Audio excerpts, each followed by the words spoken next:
Honey, I'm home. Well, look who the fates dragged in.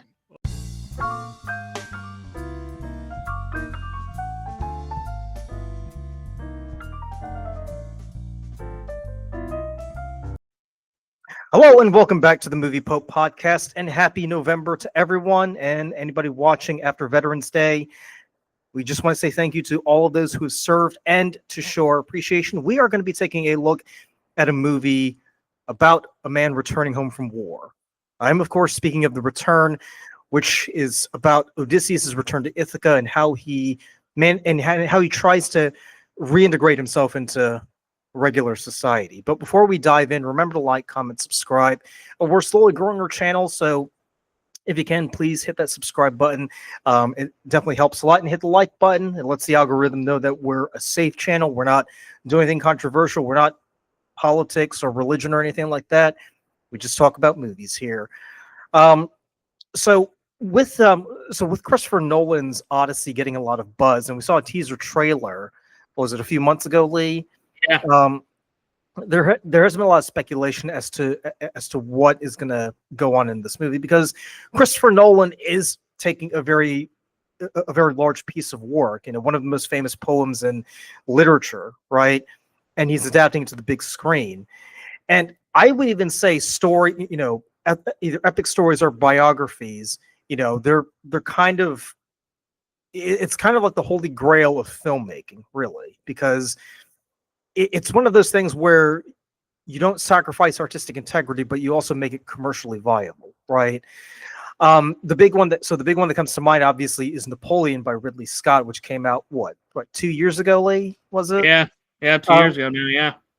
And when we did the trailer reaction, you and I were talking about how it was pretty ambitious that Ridley Scott was going to take the life of Napoleon Bonaparte and adapt it to screen. And it would be a very ambitious project, because you kind of have to ask yourself, what elements do you need to include, which elements do you need to omit in order to have the story move along. And Christopher Nolan, is one of those filmmakers who is very, very attentive to his craft, and he deserves all the accolades that he gets, because he is someone who cares about what he does. But you kind of have to wonder sometimes if maybe the Odyssey might not just be, a bridge too far for him. So today we're taking a look at The Return, and The Return is looking at one part of the Odyssey that most people don't tend to really think about when they read the Odyssey, because when you think about, Odysseus returning home to Ithaca, we think of the Cyclops or the Lotus Eaters or Scylla and Charybdis or the visit to the underworld, right? Or the Trojan horse, but we don't really think about a man coming home from war. And maybe it's because we think it's too boring, or maybe it's too real, or maybe it's not fitting within our idea or understanding of what, a hero ought to be. Heroes are these characters who do fantastic things. They think on their feet. They do things that would make any man kind of shrink back in terror, but they are the paragon of virtue and courage, right?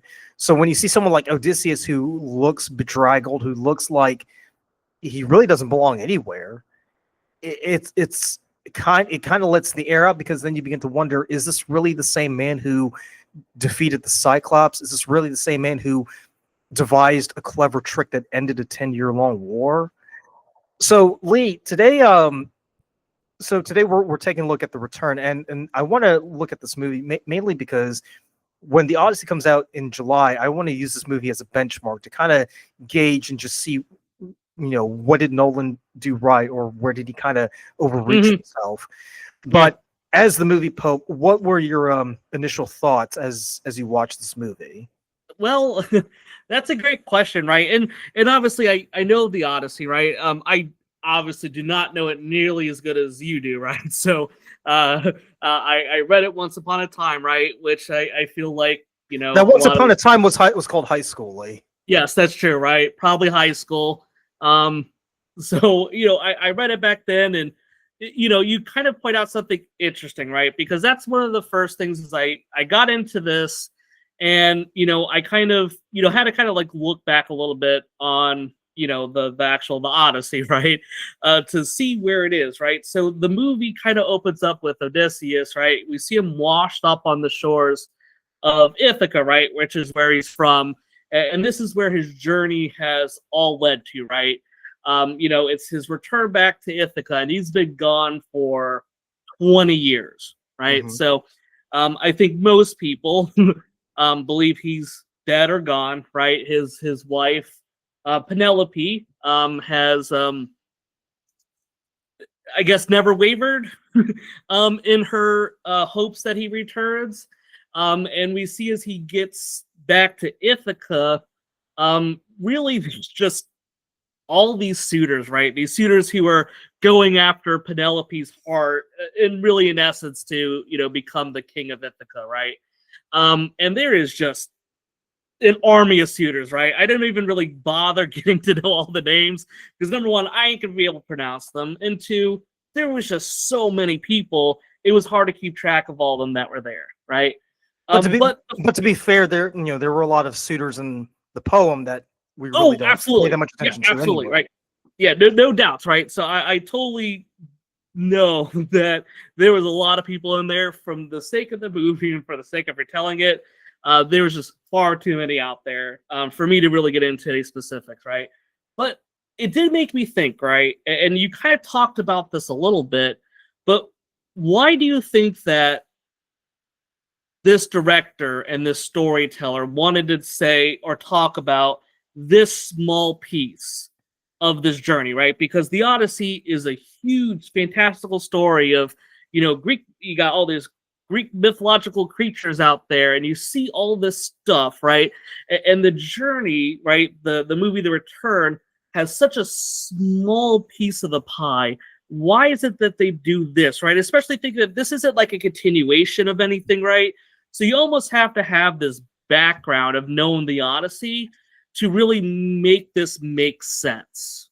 Well, see, I would argue against that. So I would because because the way that Odysseus kind of tells the story, because you remember when he's with the with the pig herder and his associates, and he tells a story about the end of the war, right?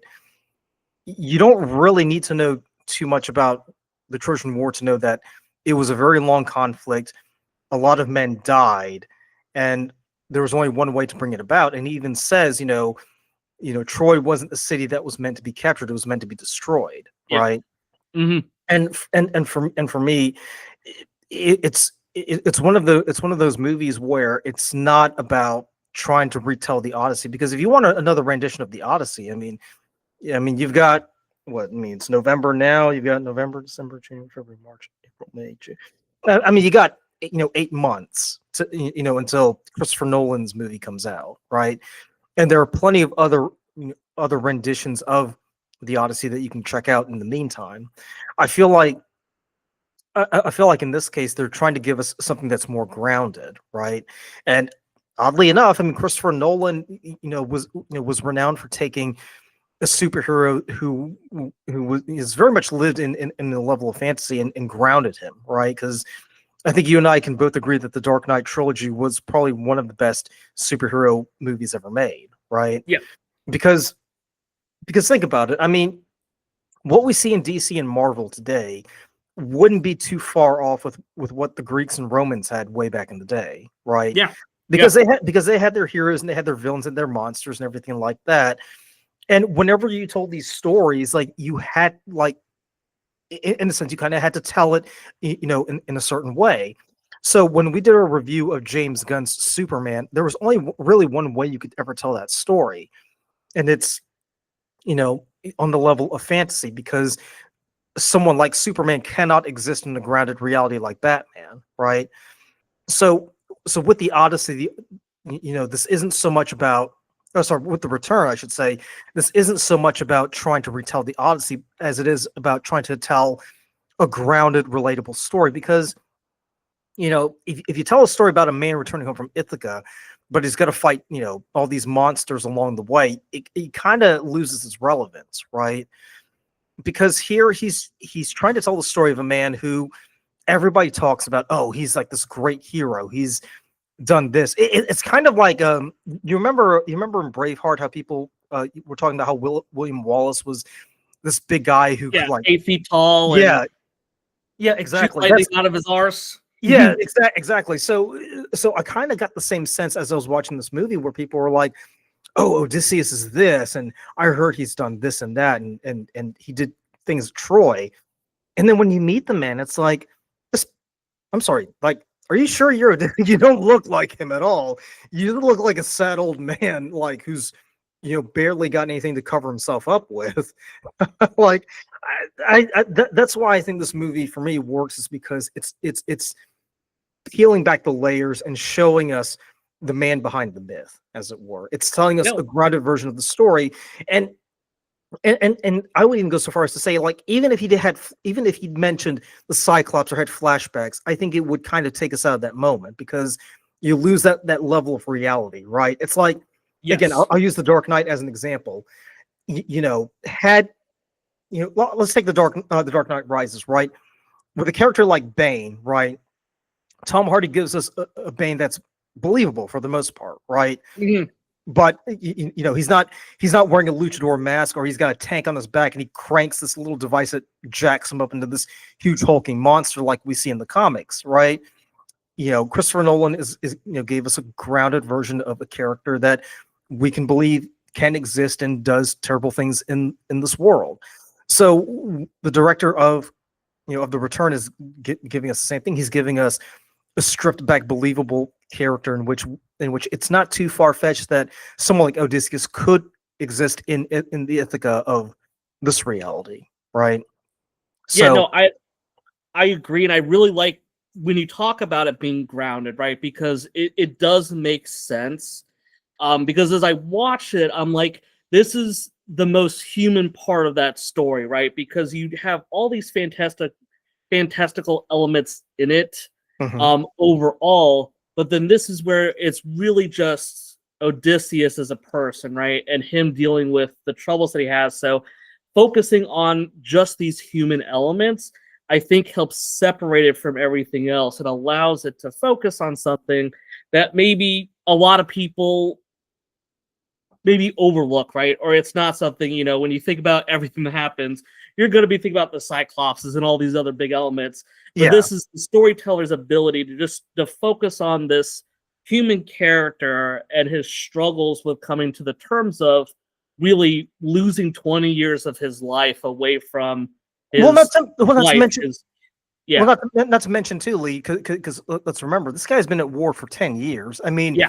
you don't walk away from a decade-long war and feel like, oh boy, today I'm gonna go, walk outside and whistle a nice tune. It's not. Yes. I mean,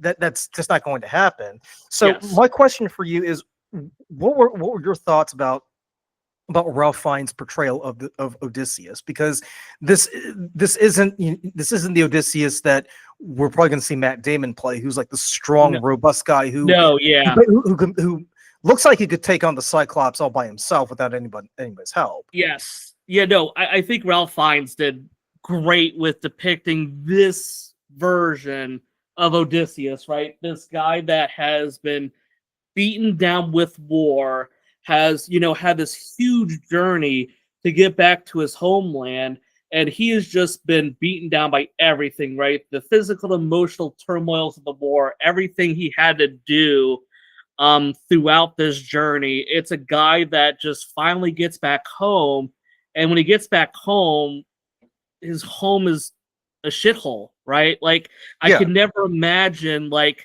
just that thought of like, God, I've been traveling for 2 decades to get back here, and when I finally get back, this place is not what I remembered. Well, keep in mind too, because and the characters even mentioned this in the movie. They said when Odysseus left, he took most of our men with him. Yes.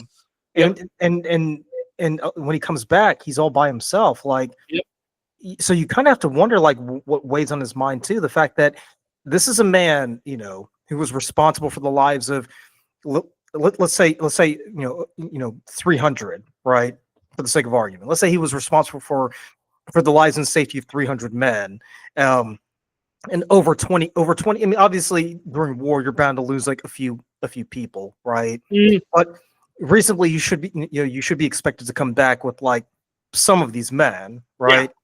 So can you imagine like what it would be like to come back after 20 yeah, years?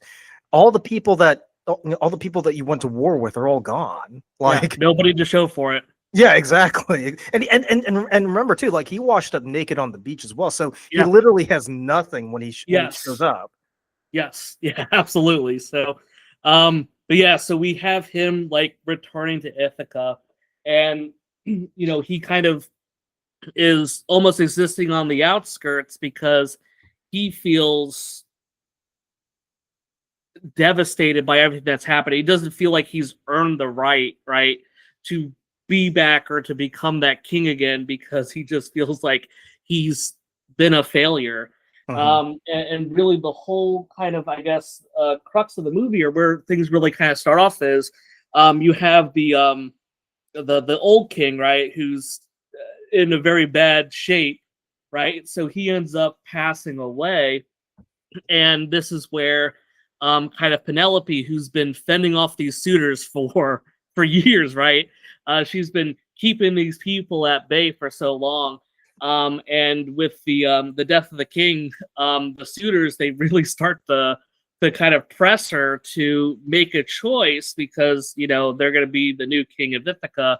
And I have to admit that we see a lot of movies, right? I always think about like one-dimensional bullies, right? That are kind of exist out there. But if you're a suitor, right? So Luka, you're one of the suitors here, right? You're trying to get the fair Penelope's hand in marriage to become king of Ithaca. Um, do you think the best time to pressure her for when to pick a new king is like literally during the funeral of the older king? Do you think that's the right opportunity to do this? Well, if I was a sensible guy, I would probably just like give it a few days and maybe. There you go. But There you go. but again, keep in mind, I mean, even in the poem itself, I mean, they do come off as a bit, one dimensional and Of not course. very Yeah. sensible people. So Yes, no, it's definitely one of those things that kind of looking at it, I kind of was like, gosh, like maybe just give it a little bit of time, right? Like the dude is like literally getting pulled to his burial site, and they're just like, okay, it's time to pick a new guy. Who's it gonna be? And I'm like, maybe just dial it down just a little bit there. So, but we kind of see Odysseus, who's been kind of living off kind of on the outskirts, right? Not at the palace, but kind of out there. So he ends up eventually traveling to the palace. And this is where you meet Eumaeus, right? So Eumaeus seems to be, I would say, like, I guess, pro Odysseus, right? Because I think that you have all the suitors who are obviously not really interested in Odysseus and anything he wants to do. But there are still people that are faithful to their king. And I would say Eumaeus is definitely one of them. So they travel up to the palace because he wants an opportunity to meet Penelope after being gone for 20 years. And this is where we see our little puppers Argos there. And I'm not gonna lie, right? Seeing Argos there, the dog that's been just waiting for decades for him to return, to just like kind of see that little gleam of hope when Odysseus is there in front of him, and just to see him kind of just like die instantly. That was heartbreaking to see, right? And I think it's really weird how I feel like as an audience we see so many people have more negative reactions to animal deaths than actual human deaths. We're not going to get into the debate about why that is, but it was something where just to kind of see the dog just like have that final spark before it goes on, I think really just kind of starts to tug on those emotional strings. And I think you start to really see Odysseus kind of come to realize everything that he lost. And as he shows up here, this is the first thing, right? The first like sentient being that's recognized him, and I feel like it was both heartwarming for him to get that recognition, but then also to lose it right away was hard to see, right? So I don't know too much about like Argos in the actual books, or if like he had much of a role in anything with it.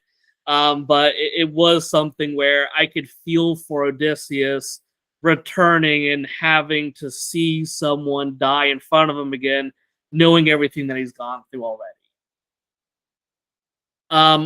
So Odysseus spends the night at the palace, and we see him meet up with Penelope because he mentioned that he fought in the Trojan War, so this got Penelope's interest, and we kind of have this conversation, this back and forth with Penelope's kind of talking about everything that's happened and being curious about what happened to her husband, and this discussion here.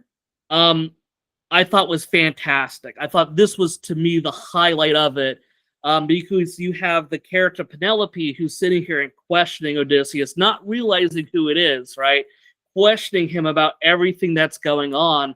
And the way that they do the storytelling in this is fantastic, because Odysseus, he's constantly like diverting his eyes. He doesn't want to look directly at Penelope. You see him at times hiding behind like pillars and trying to remain in shadow. So you can see that both from the way he acts and how they shot the scene, you understand that Odysseus doesn't feel like he belongs. And I just love this. So I wanted to see from you, because you're more the filmmaker and you're more into that stuff. Did anything stick out to you in that sequence, or did you have as much of an impact as maybe I saw it, as he's having this back and forth with his wife? I mean, I would say it's more of shame, really. Yes. No, that's a good way. Yes. I mean, because think about it. I mean, this is a man who fought in the Trojan War for 10 years, and if you ever read the Iliad, I mean, there are just so many. I mean, there's just so many scenes of encounters where heroes are fighting and killing each other in the most horrific way possible, right? And I kind of have to imagine that Odysseus probably did his fair share of killing, and even though it probably sickened him, he felt like it was something he had to do in order to survive, right? So so obviously, what was that line from Rambo? It's like, the first man you kill is like the hardest, or something like that. But then but then killing becomes easier over time. Like it's one of those things where Odysseus, it kind of feels like he kind of lost count after killing the first guy as soon as he landed at Troy, and now he doesn't recognize himself, and he doesn't want Penelope to see him for what he is now. Mm-hmm. You know what I mean? Because because Penelope, in her mind, she still sees Odysseus as as this noble character who is willing to do anything to help people, right? The fact, and we'll see it later on in the movie where she finds the thought of killing to be abhorrent, right? And I'll take it even a step further. So when Eumaeus and Odysseus go to the palace, Odysseus picks up the bowl, right? And he's walking around, and he's like, can you spare some change for like an old veteran, right? And that really, really got to me, because it's like, regardless of the time period, regardless of when you live, I mean, we hear stories about veterans coming up on hard times whenever they come back home. Yeah. But to see Odysseus like that, in that pathetic state, just begging for money, just tugs at the heartstrings, because I don't know about I don't know about your upbringing, but for me, I grew up in a military family, right? My dad, he fought in in the 70s in Southeast Asia. The man never really talked about what happened. Like, whenever you would ask him about it, he would just say, "I don't want to talk about it." And my earliest memories of him is just being surrounded by bottles, because he just didn't want to remember, right? And you kind of have to wonder sometimes, like just how traumatic is it for someone to want to forget. I mean, when you look at someone like Odysseus, like he is trying very hard to forget that he is Odysseus, because the Odysseus that he knows is the guy who did all these horrible things, and he lost every man who ever went with him to Troy, right? further, and to add to that too, I think there was like one scene where like it was either Penelope or someone asks him who he is, and he says nobody, right? And which if anybody was looking for a reference to the Cyclops, that's it right there when he says a nobody, right? But it's also true because he feels like he is nobody at this point. He's not Odysseus because Penelope has her own idea of who Odysseus is. The subjects have their own idea who Odysseus is. How is he ever going to fit that idea? Because who he is as Odysseus right now does not match with reality, because he's this guy who's like this, bedraggled. He's half naked. He looks like someone who's been through the ringer, right? And when you see him later on, like this looks like a man who's seen it all, right? And he's been beaten down and weathered by the storms, and he's just trying his best to keep it together. So when he hides from Penelope, it's not only him trying to protect her, but it's also trying to protect himself because he just doesn't want to remember. Like, yeah. And when he tells the story, when he recounts the story about what happened at Troy, what I love, and I give the director props for this, he doesn't do any flashbacks. He doesn't do anything like that. He's just telling the story, and you have no choice but to listen about what happened at Troy, right? Because when he's telling that story, it's not glamorized. It's not. No. It's not this, oh, we defeated the evil Trojans and we rescued Helen and all that stuff, right? It's actually very disturbing when you think about it. Like, yeah. Like even, I mean, right now, right now, like there's a lot of horrible things going on in Sudan. That's what it kind of reminded me of. Like Odysseus felt like he had no choice. Like they had to kill them because if they didn't, then they would be stuck there for another 10 years. Yeah. Yeah. So, and also that scene, since you brought that up, and I want to talk about that really quickly, I always love the fact that like the one that's kind of recounting these stories is like this younger kid. And you can see like he talks about this with a lot of passion and fervor. Like he's like, it's very idealized. Yes, exactly. Yes. He looks at this as like, oh yeah, this, Odysseus was such a big person. He fought in this war, and, he looks at it so highly. And then when Odysseus is recounting everything, he recounts it as like this terrible thing that he had to experience, which is true for the situation. You can kind of see the air being let out of the kid as he's doing it. Cause it's like, I really think highly of everything that happened, but the reality was much more darker and gloomy for the people that were impacted. So another really nice thing I liked about that scene is just seeing how he kind of goes from this very, wide-eyed way of thinking about things to, oh, this is kind of the bitter reality of what that truly means. Yeah. Well, another thing I'll add to that, because Penelope on her part, I feel like the reason why Odysseus, doesn't come out and just say, "Hey, I am Odysseus," is because he just doesn't want to feel like he's exposing himself, right? Because if he exposes himself right now, he could be set on by all the suitors, right? And it wouldn't be a really opportune time for him to do it. So obviously, even though he's trying his best to escape, the war and everything, he's still thinking, strategically. Like he can't help himself, right? It's like those guys who get out of the army and they haven't been in a war for like 10 or 20 years. They're still very regimental, right? They like things done in a certain way. They always have their shoes, by the side of the bed, and everything kind of linked up because that's just the way they're used to, living life. They really don't know how to do anything else. And as we watch, Odysseus kind of do his thing, kind of gather intelligence, that's just him. He can't let go of the war. He still finds himself, living that military lifestyle. Obviously, he's not fighting the Trojans at this point, but he's still on edge. He still hasn't been able to let go, right? Yeah. Even after 20 years. Yeah, and would you say that's also why? Because as Penelope is kind of like wrapping up the conversation, right? She has that nursemaid, kind of help wash him, and then she kind of feels that scar on his leg, and he pretty much like tells her like, "Don't tell Penelope." Do you think that's also going with the idea that he doesn't feel like this is the opportune time for Penelope to be made aware of who he really is. Yeah, he doesn't want to shock her. Yeah. Yeah. I think was Eurycleia. Hopefully, I said that right. Yeah. I think the Yeah, name the of the nursemaid. nursemaid. Yeah, she she took care of Odysseus when he was a younger lad. Yep, and felt that scar on the back of his leg. So, um, but yeah. So you kind of see Odysseus. He returns back to this area that he's been living in on the island away from the palace, and he gets kind of confronted by Eumaeus, who's like, are you running away? Because it seems like Odysseus is not wanting to, I guess, confront the situation for one reason or another. This is where he ends up encountering his son.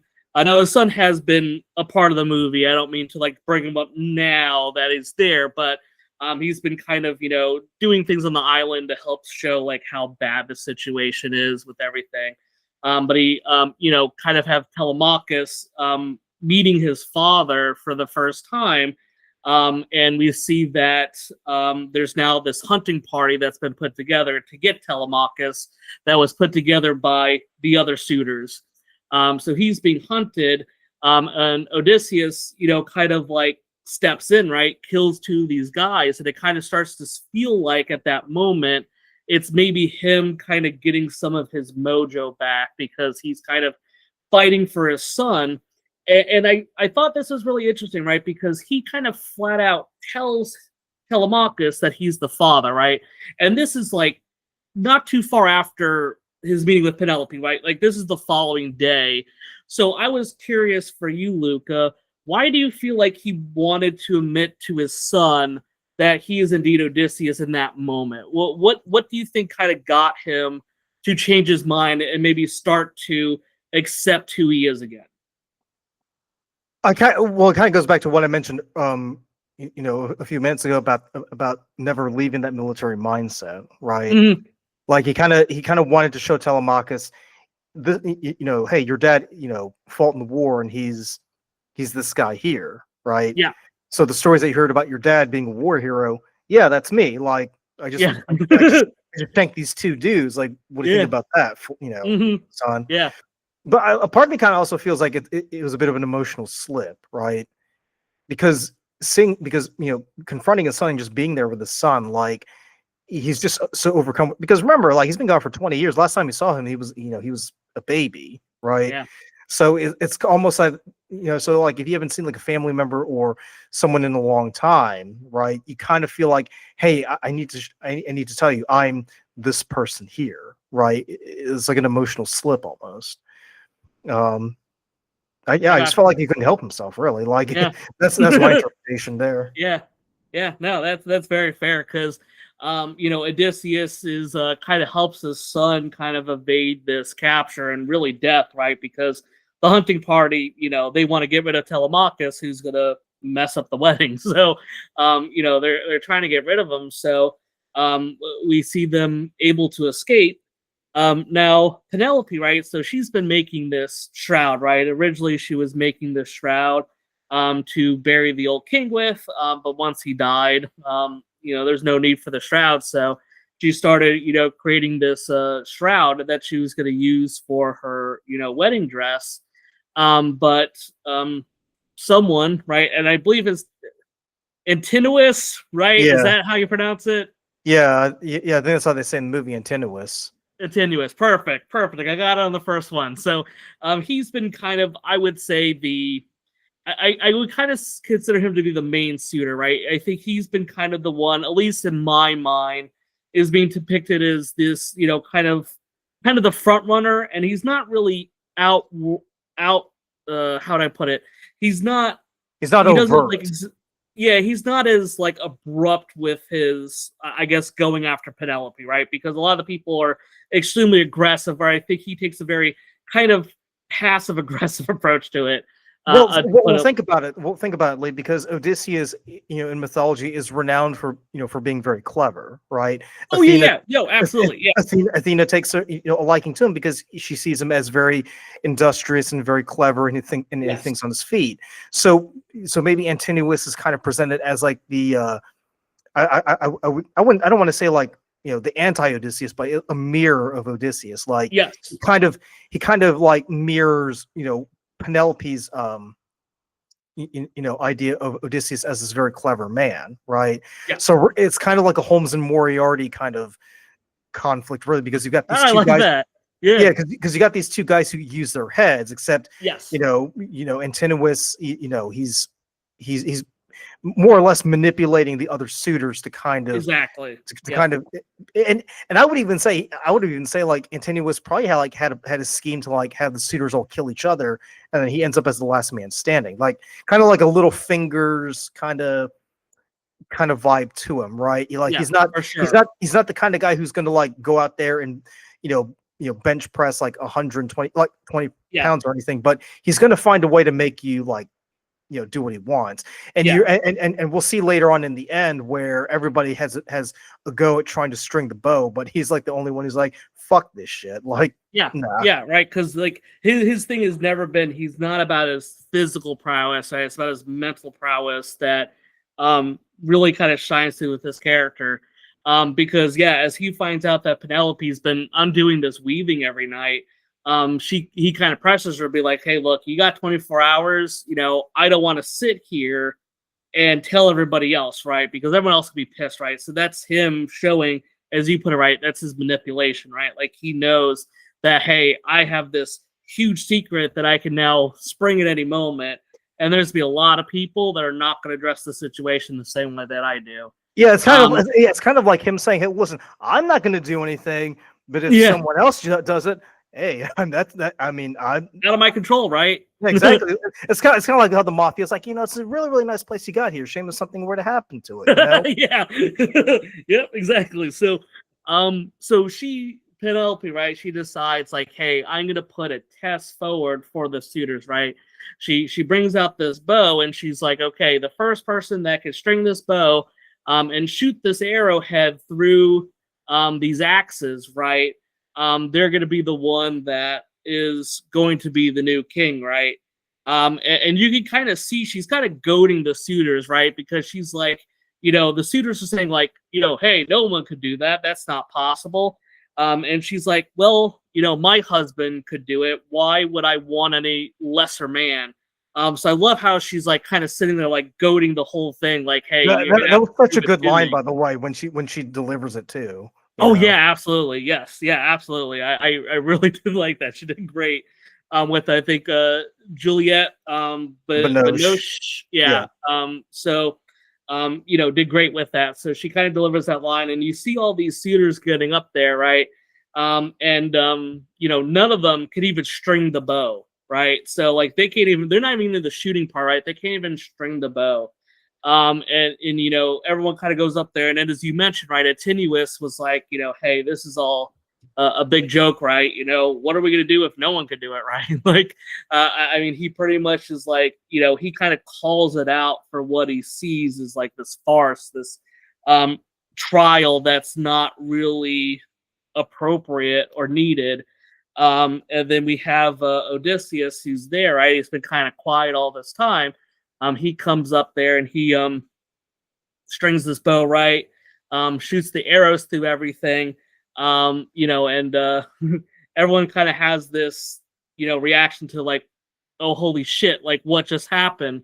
I mean, but if you think about it, like Odysseus does prove why he's clever, because all the other guys are like, they just take the bow and they try to string it, but then Odysseus, he like holds it over the fire and then he warps the wood to bend it. I'm like, yeah, Antinous, like you're very clever, but you're not that clever.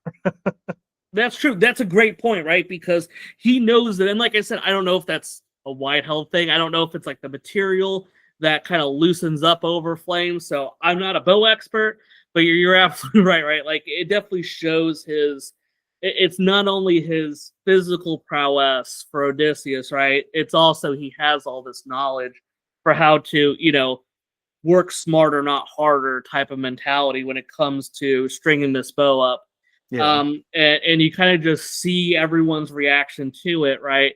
And this is kind of where everything kind of, I guess, gets cranked up to 11, right? Look who the fates dragged in. Oh, I'm sorry I was gone so long, but I'm gonna do something I haven't done for 20 years. Take out the trash. Because Odysseus is in this room, right? And you could just see, he just starts picking off these suitors with the bow and arrow, right? And I believe Telemachus is there and Eumaeus is there, but like he's really there and he's just shooting these guys left and right, right? And the one thing I always really liked about this, right, Antinous, right, who he just kind of sits in the open, right, the whole time. Like he doesn't go and hide like everybody else, right? He just sits there and he's just sitting in the corner the whole time. At any moment, right, he could be shot, but Odysseus doesn't shoot him, right? He's focused on everybody else. And I really liked how he picks off everybody else, and Telemachus and Eumaeus help out as well. And you just have this moment, right, where everyone is dead except for Antinous, who's sitting there. You have Penelope kind of come back into the room, and you can see that she's shocked, right, by everything that's transpired, right, all this death that's happened here. And you see Telemachus kind of confronts Antinous, right? Penelope's like, don't do it. And you see Telemachus kind of thinks for a second, but then he's like, nope, never mind, and ends up killing him. And Penelope's like in total shock from this. Now, here's my thing, right? And I'm gonna get your perspective on this because I'm going from it from just looking at the situation, right? These suitors, right? They're some really bad people, right? I mean, they've been assaulting women on the island, right? They put together a party to kill Telemachus, right? So they were going out there very clearly to murder him, right? And I just found Penelope's reaction to be odd, right? Now, I get that this is not what she wanted, but in my brain, right, just coming from my way of looking at it, right?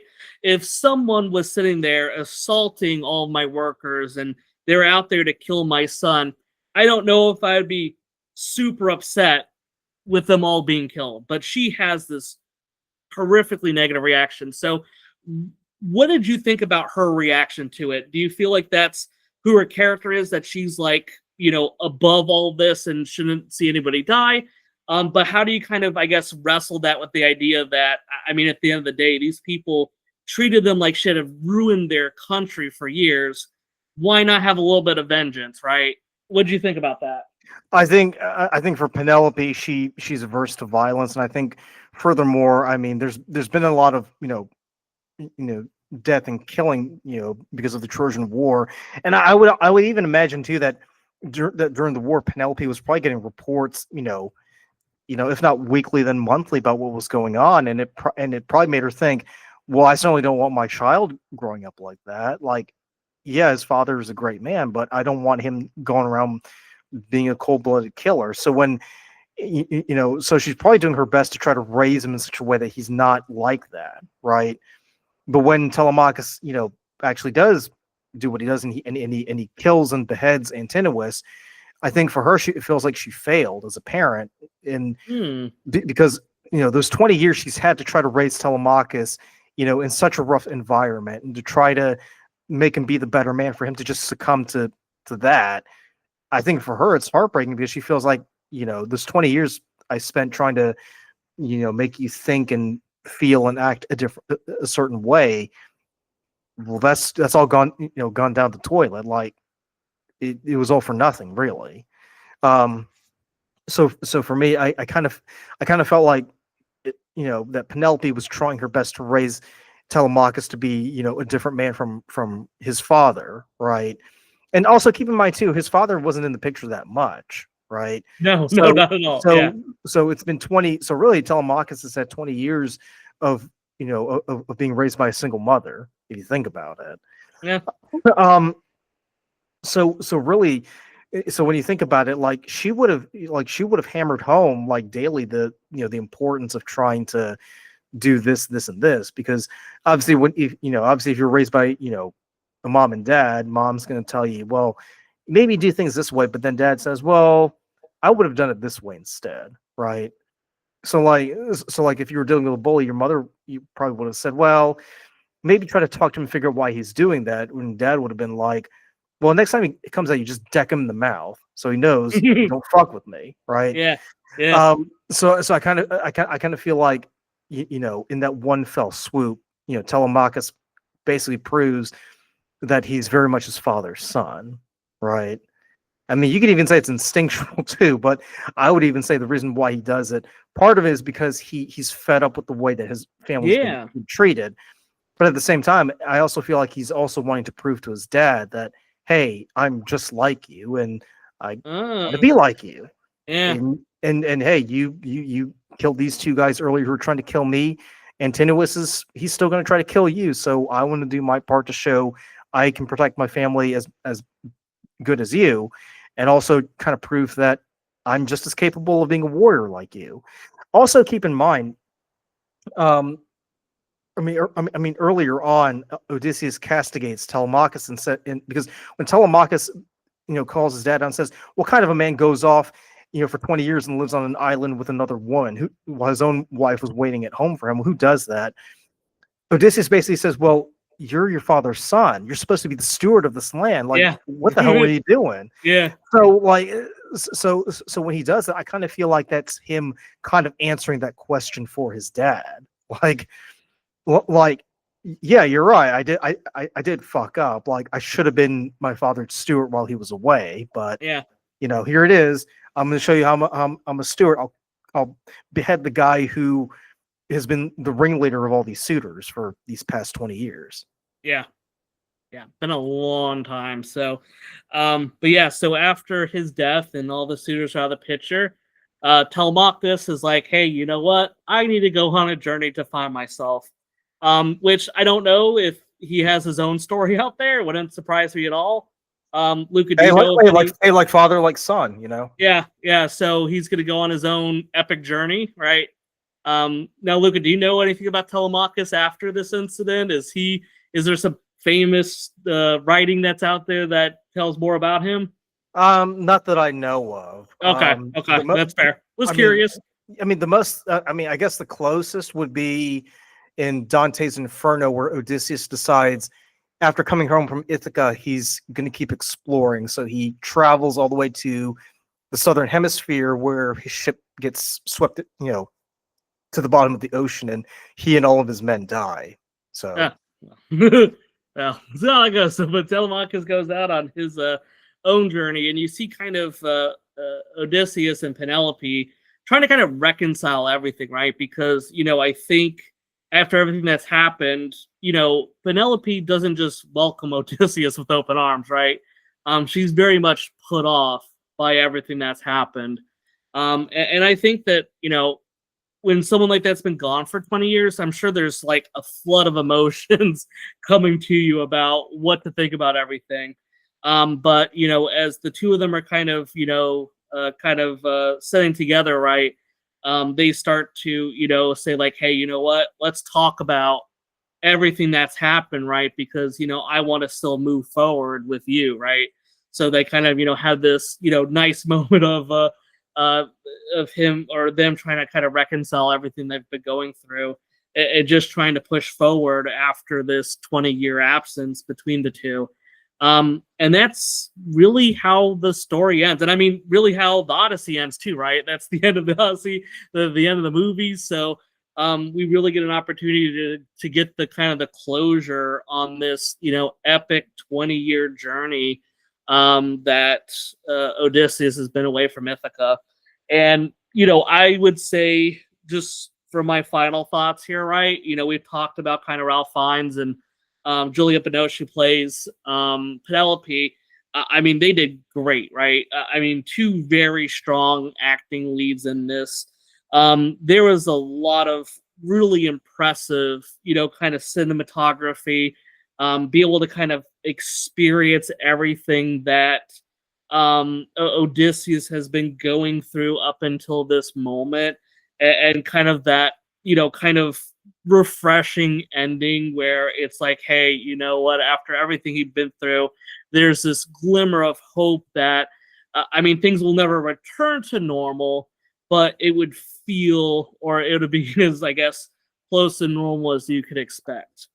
Um, I would say some things that kind of, I guess, were a little bit, I don't know, I guess weird for me is the first thing is that we see a really rundown person. That my biggest issue with this is that we never really saw Odysseus at any other point, right?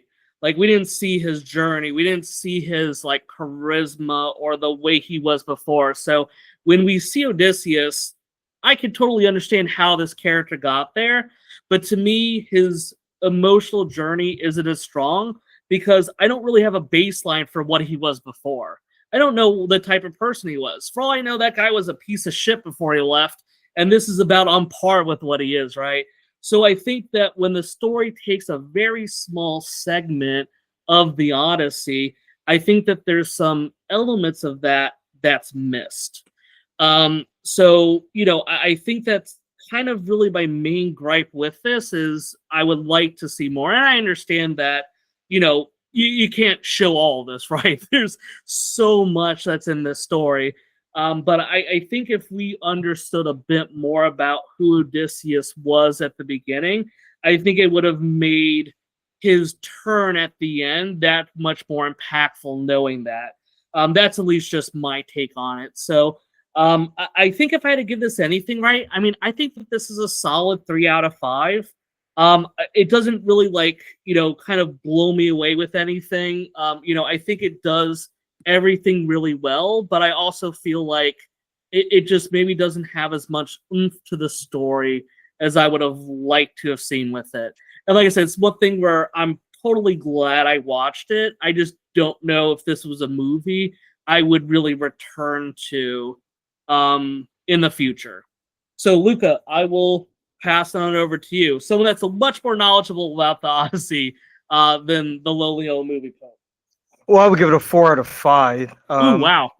I mean, listen, I like it, and I like the fact that they're focusing on just this one particular part of the Odyssey. And the reason why is because we've seen a lot of renditions of the Odyssey anyway, and I feel like, and I feel like had they done what you suggested, Lee, it would have distracted you from the main story, for me anyway. Because at that point, you're not focusing on the return. You want to focus more on, well, what else did you do with Troy? Like, what did you do with the Cyclops? It doesn't become grounded at that point. It just becomes sort of.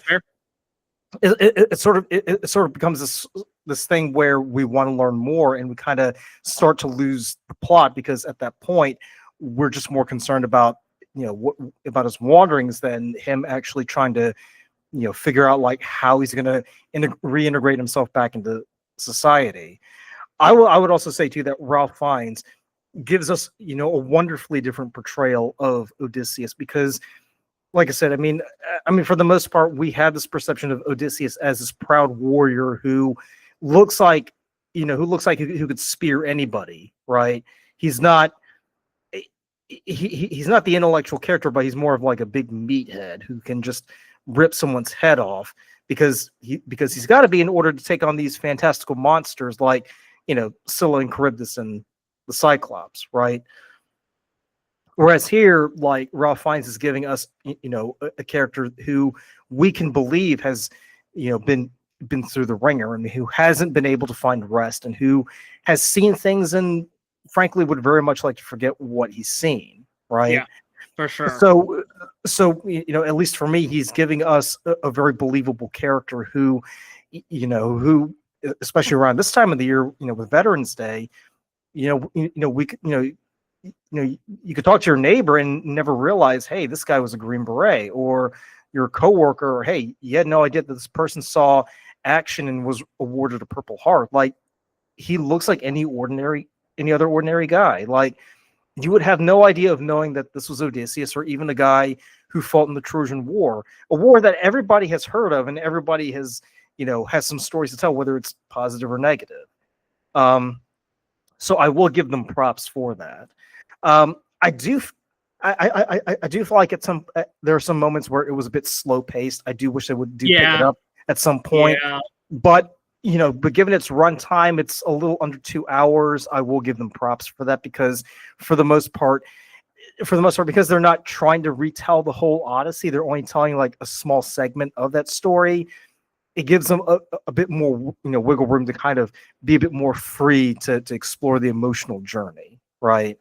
Because if they were exploring his trip from Troy all the way back to Ithaca and everything in between, it would be a huge distraction. As I mentioned at the beginning, it's kind of the holy grail of filmmakers because if you do want to tell that storyline, you are going to lose the audience, and then your box office numbers suffer because not many people are going to be willing to sit through a 3-hour movie about the Odyssey, right? I mean, we only need to look at Oliver Stone's Alexander, where he was faithful to the sources, but it didn't do so well in the box office because it was just so damn boring, right? Yep. So I will give them props for taking this one aspect of the Odyssey, and I will even say this is probably an aspect that most people overlook, right? Because absolutely, yeah. Because when we think of the Odyssey, we're always thinking of the Cyclops, right? We're thinking of how Odysseus is like using his wit to like defeat all these monsters and all that stuff, but even in doing that, if you focus on that, it kind of gets played out because. I mean, how many more times can you show Odysseus driving a stick into the Cyclops' eye, right? The Return at least is giving us a more down to earth, story about a man who's trying to figure out like how do I at least make my wife understand, this is who I am, and I've seen and done a lot of things, and it's going to be a bit difficult for me to try to open up because. For 20 years we've been away and I really don't know how to express myself like I used to. Right. It's funny when you mention that because I think for like a lot of these types of books, you have this huge story where like this guy's trying to get home and it's like you see everything about that journey home, and when he gets home it's just like, oh, happy, everyone's together again. For this, it's the exact opposite, right? He gets back and he still has work to do. Right. So I do find it very interesting that a lot of books and movies will have like, hey, he gets back home and you finish everything in 2 pages. And it's happily ever after.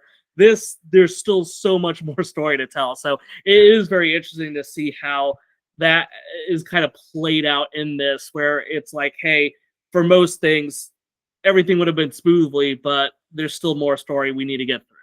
Well, we'll also keep in mind too, because to circle back to the beginning, I mean, Christopher Nolan is going to release the Odyssey next July, and I kind of have to wonder, like, just how is he going to pull this off? Because as with most of Christopher Nolan's films, you kind of get the sense that everything is kind of localized, right? Like, he's not trying to tell an overarching storyline. He's just focusing on like this one particular moment. So like Oppenheimer, for instance, right?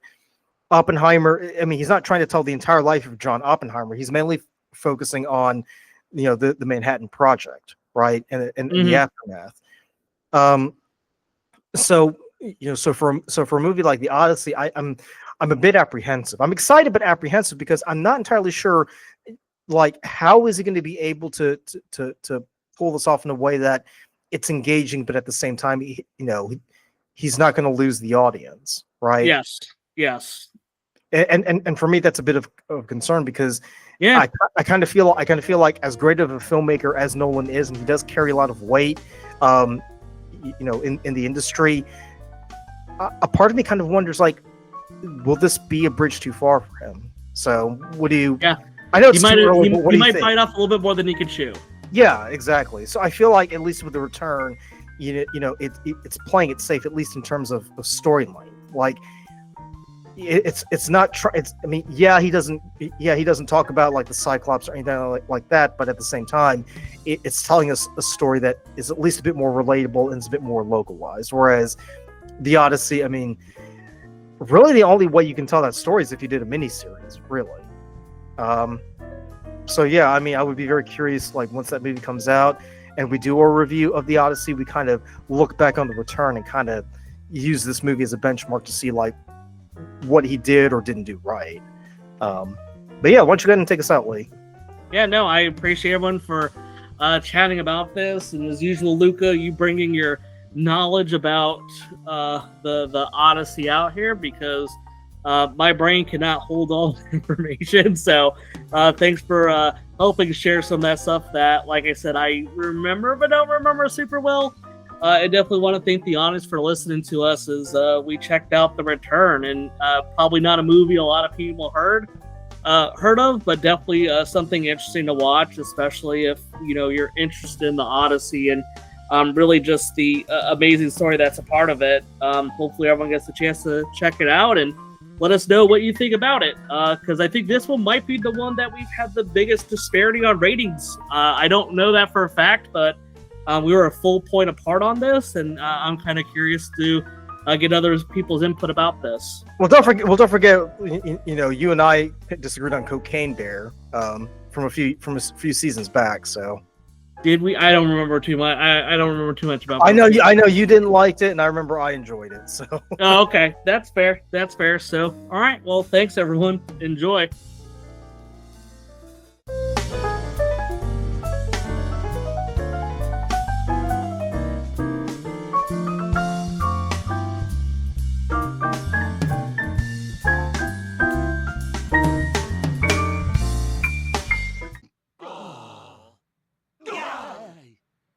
Odysseus, it's been 20 long years. Regale me with tales of your adventures. Quit suffocating me. I'm going to Moe's.